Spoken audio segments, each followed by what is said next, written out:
She texted, "Don't be mad, but I used your card to book a weekend trip with my ex. We just needed closure." I replied, "Closure's important." That night, I called the bank, marked the charges as unauthorized, and canceled the card. When the hotel called her the next morning asking for a new payment method, her ex's face said everything. "I'm 30, work as a senior analyst at a consulting firm, and until last week I thought I had a good relationship with my girlfriend of 3 years. Her name was Rebecca. We met through mutual friends at a barbecue, hit it off immediately, and moved in together after about 18 months. She worked in event planning, made decent money, but I earned significantly more. That became relevant pretty quickly. Rebecca had this habit of borrowing my credit card. It started small, grabbing coffee on my card when hers was in her other purse, ordering takeout when she'd left her wallet at work. I never minded. We were partners. Which mine is yours, right? But over time it escalated. She'd use my card for her hair appointments, her shopping trips, weekend brunches with friends. I noticed, but I didn't say anything. I loved her. I trusted her. I thought we were building a life together. Her ex's name was David. They dated for 2 years before me, broke up badly according to her. She said he was emotionally unavailable, that the relationship had been toxic, that she'd spent months in therapy getting over him. She told me all this on our 4th date, and I appreciated the honesty. She said she hadn't spoken to him in over a year when we started dating. That should have been true. Last Tuesday evening I was at the gym after work, doing my usual routine. Around 7 p.m. my phone buzzed. Text from Rebecca. "Hey babe, don't be mad, but I used your card to book a weekend trip. I know it's weird, but hear me out. David reached out last week and we've been talking. We both realized we never got proper closure after our breakup and it's been weighing on us. We're going to spend this weekend at a resort upstate, just to talk through everything and finally close that chapter.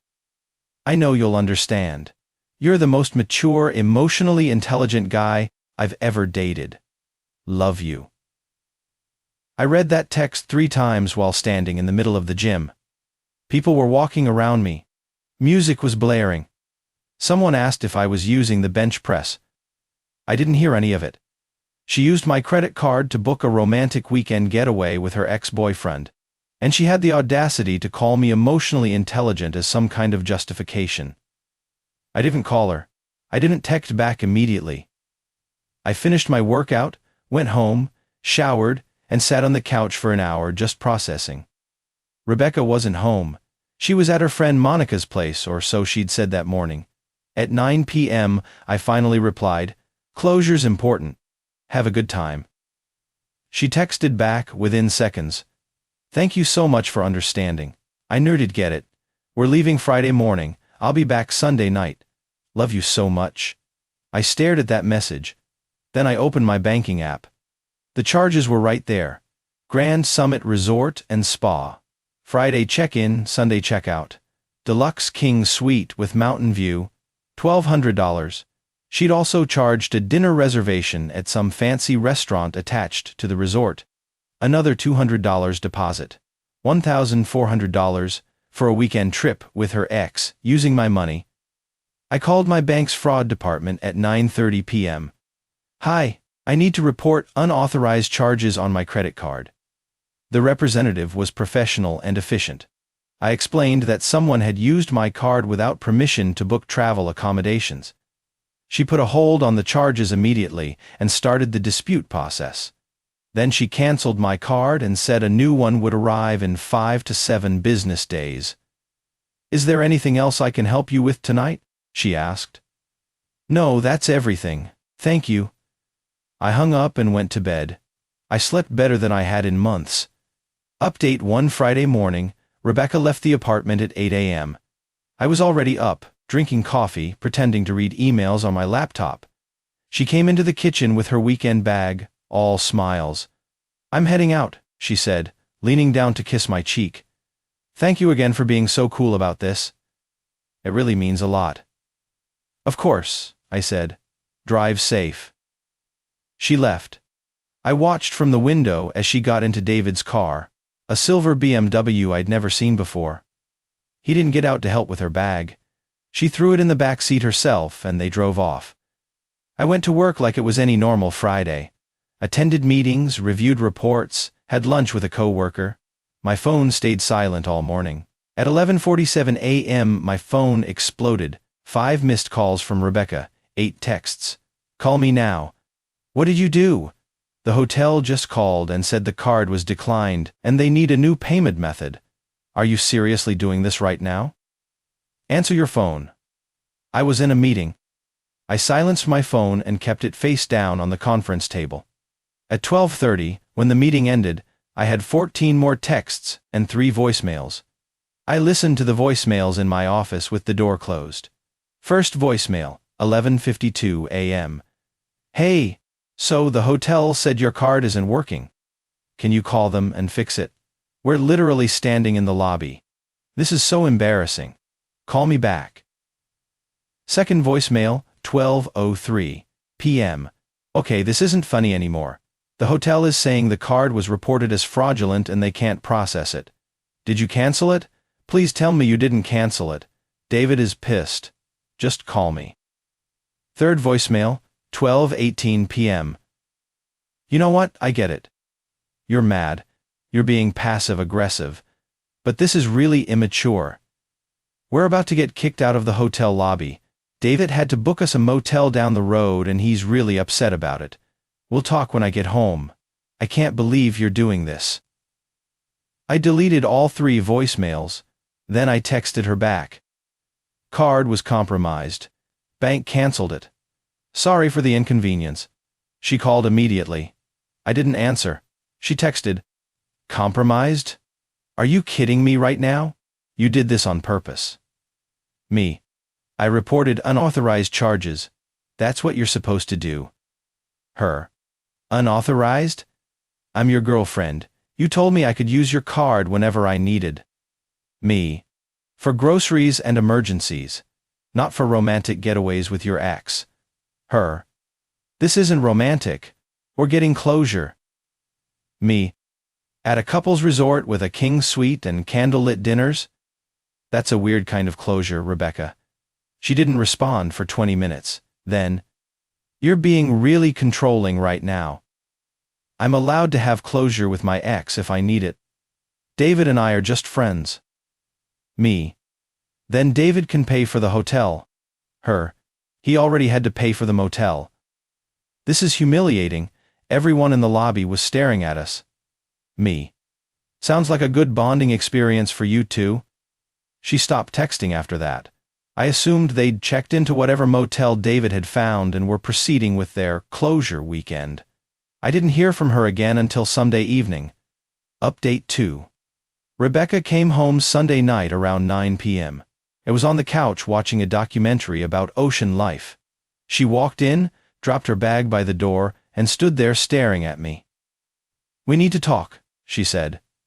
Okay, I said, not looking away from the TV. Can you turn that off? I muted it. Then I looked at her. She looked exhausted. Her hair was messy, her makeup smudged, and she was wearing the same outfit she'd left in on Friday. That was the worst weekend of my life, she said. The motel David found was disgusting. There were stains on the carpet. The shower barely worked. We couldn't even go to the restaurant because the reservation was tied to the hotel booking. We ended up eating at a diner both nights. David was furious the entire time. He said I should have made sure the payment would go through before we left. We barely talked about our relationship because he was so mad. Sounds rough, I said. That's all you have to say. What do you want me to say? An apology would be nice, she shouted.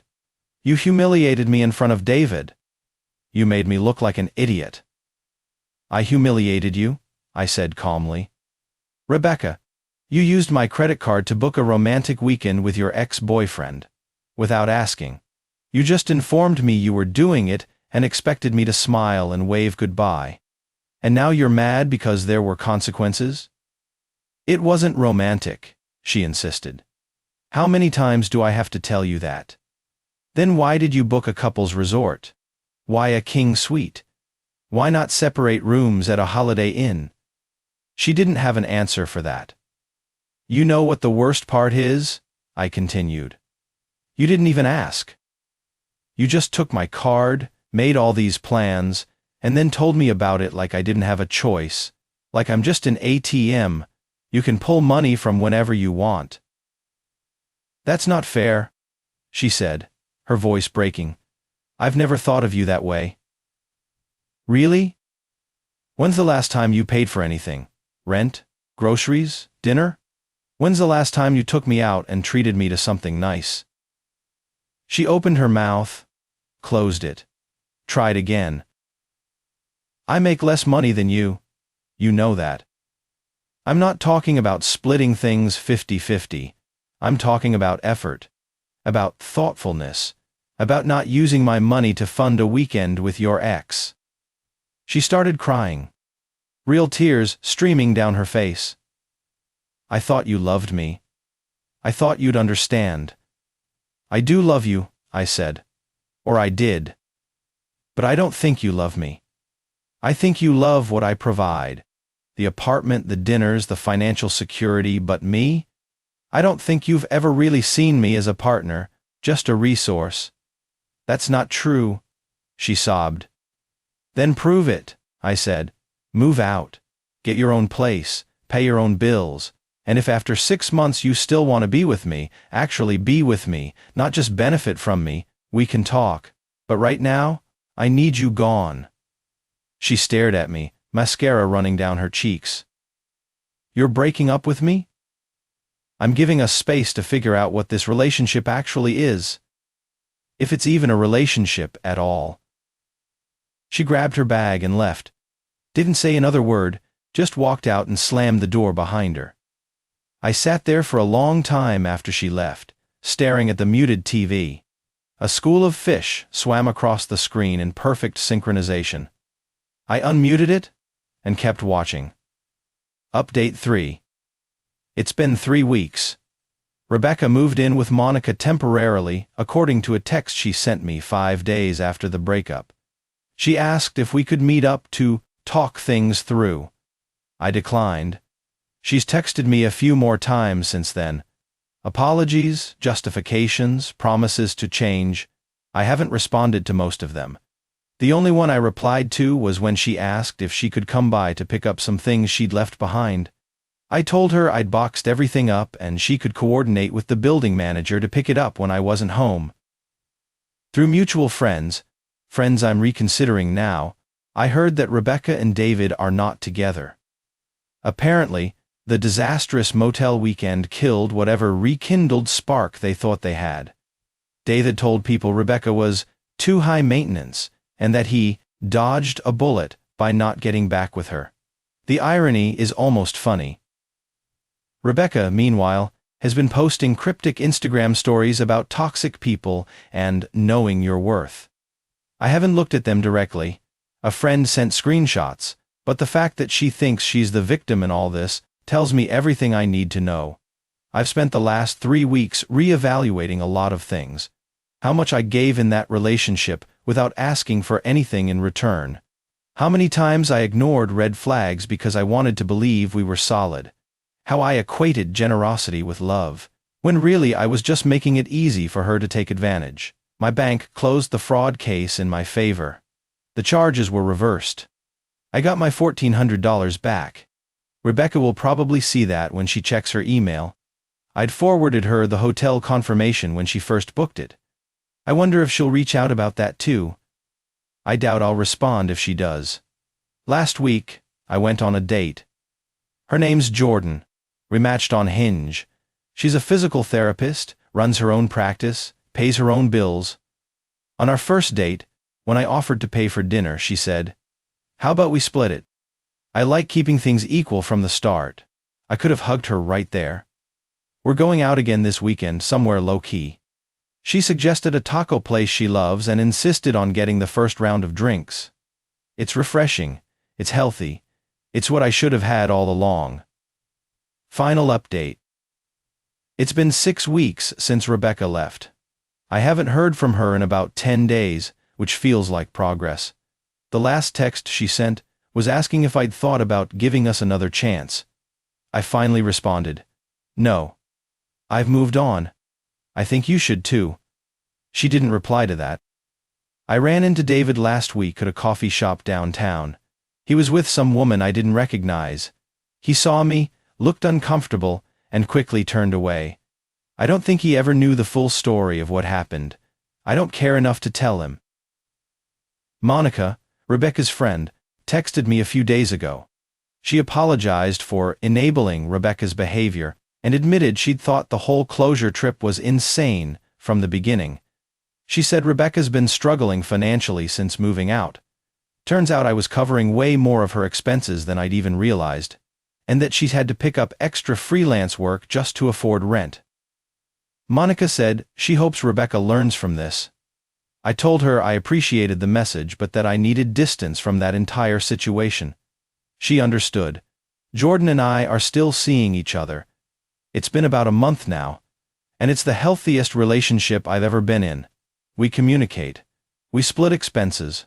We respect each other's boundaries. Last week she asked if I wanted to meet her parents next month when they visit from out of town. I said yes. That's what a real relationship looks like. Partnership, respect, reciprocity. I've learned a lot from this mess.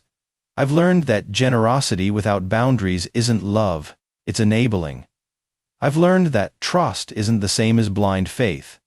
I've learned that sometimes the kindest thing you can do for yourself is walk away from someone who doesn't value you. Rebecca taught me what I don't want. Jordan is teaching me what I do. And that $1,400 I got refunded? I used it to book a weekend trip for Jordan and me next month. A real trip. With someone who actually wants to be with me, not just benefit from me. Closure, it turns out, doesn't require a romantic weekend at a resort. Sometimes it just requires a phone call to your bank and the self-respect to know when you're done. Edit. People keep asking if I feel bad about reporting the charges as fraud. I don't. She used my card without explicit permission for that specific purpose. That's the definition of unauthorized use. If she'd actually asked, not just informed me, maybe things would have gone differently. But she didn't. She assumed. And that assumption cost her a relationship. Edit 2. For everyone saying I should have just talked to her first instead of canceling the card, I did talk to her. By text. She told me she was going on a trip with her ex using my money and expected me to be fine with it. That was the conversation. The card cancellation was my response. Sometimes actions speak louder than words.